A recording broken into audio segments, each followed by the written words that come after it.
港生活成本高，想退休自住難上車，港生物業幫到你。我哋為你篩選大灣區生活成本相宜、適合退休、度假、自住嘅地區，助你灣區成功置業。我哋更加會提供一條龍嘅服務，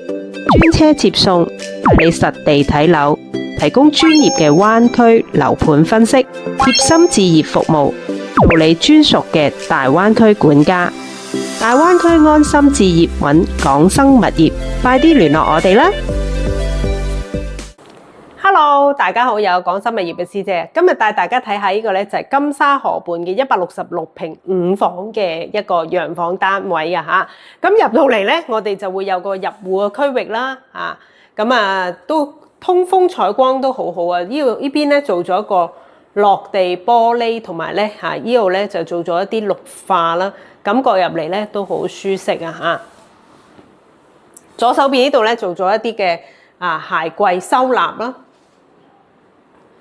行前少少咧，我哋咧就會見到一個廚房個位置。廚房啦，唔使多講啦，夠晒巨型啦，一個大 U 型嘅廚房啦，咁啊可以足夠俾你擺到焗爐啊、蒸爐啊、光波爐啊、乜爐物爐啊，應有盡有啦。不過示範單位佢就冇 display 出嚟啦。咁但係呢一度嚟講咧，其實足夠地方咧，可以擺到唔同嘅一個廚櫃嘅工具嘅。咁喺我嘅廚房對出咧，呢度有一個小偏廳嘅位置啦，可以作為一個即係譬如話閒時咧飲下茶或者嘆杯咖啡，食下啲輕餐飲咁樣。甚至乎咧呢一度咧亦都可以做翻一個一整排書櫃咁可以喺度睇下書。廚房呢度對出咧，我哋會有一個大飯廳嘅位置咁見到佢咧都參考一啲大宅嘅設計，擺翻一個圓形嘅台面啦。示範單位呢度咧係屬於一個南北通嘅一個設計嚟嘅雙陽台最好住噶啦，因為南北通透，無論係採光上面啦，或者通風上面咧都係非常之理想噶吓。行過少少，我哋會嚟翻呢個大客廳嘅位置啦。大客廳呢度咧亦都係相連住咧佢後邊嗰個小偏廳啦呢一度嚟講咧係非常之闊落譬如話喺呢度整個瑜伽席喺度做下瑜伽都冇問題。呢度咧就做示範單位，就做咗一個落地大玻璃窗啦。如果話有啲朋友話都想保留翻個陽台嘅話咧，其實呢一度咧亦都有可以做翻一個寬闊嘅陽台，可以譬如話嘆下咖啡喺度用下電腦過住啲好 chill 嘅生活有啲朋友咧就話咧想住大啲過到嚟，但係咧又唔想話住別墅，因為別墅難打理，因為要爬上爬落。師姐建議咧，譬如話可以揀翻呢一類型嘅5房戶型，但係咧即係又係平層嘅洋房，咁最好啦，因為咧就免得譬如話到時又要爬上爬落啦，一個平層方便翻。譬如話咧有啲業主話老咗，或者有啲老人家過到嚟嘅時候咧，都方便翻有電梯出入咁我哋咧嚟到呢度亦都首先有個客廁啦，客廁佢示範單位就做翻一個乾濕分離啦。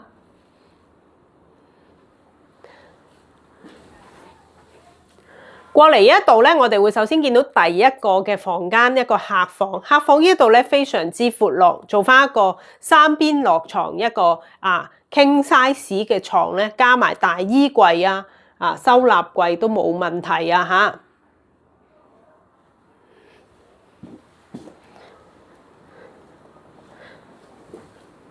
客房咧就同其他嘅單位係差唔多，但係咧嚟到重點嚟啦。5房係點樣？5房咧，示範單位咧就冇做足5房，反而咧係做咗2個大套房。我哋首先嚟睇睇第一個大套房先啦第一個大套房呢度咧就做咗一個主人房嘅設計啦，一個雙邊落床啦擺咗一個 queen size、king size 都冇問題，兩邊仲做咗個床頭櫃。床尾位置咧，我哋仲可以做嗰個一個梳妝台收納嘅地方啦。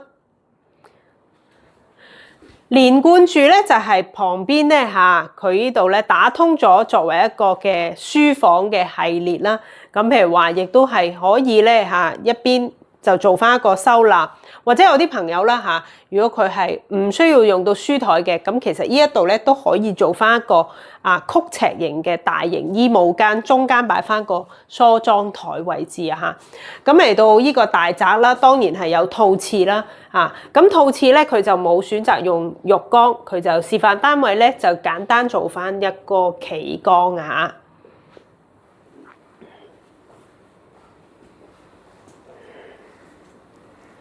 五房單位咧，巴閉在咧就係佢呢度咧係做咗2個套房。咁我哋而家嚟睇第2個套房啦。第2個套房一入嚟咧就會係有一個嘅洗手間啦。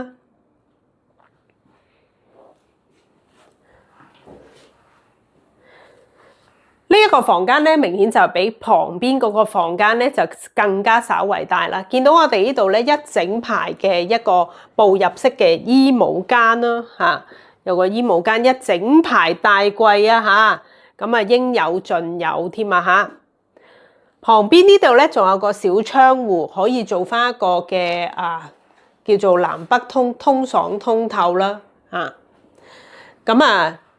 主人房呢度咧就做咗一個嘅雙人床 king size， 床尾咧我哋仲有足夠嘅收納位置，同埋咧有條走道㗎嚇。可以話係咧非常之足夠充裕嘅空間，又想追求別墅嘅大面積，但係又唔想話行上行落嘅咧，不妨可以考慮下呢種5房嘅戶型啊嚇。如果各位咧想嚟了解更加多嘅話咧，歡迎你聯絡我港生物業嘅師姐，我 WhatsApp 號碼係區號85260633155，又或者咧可以掃描一下畫面上面嘅 WeChat 都可以嘅。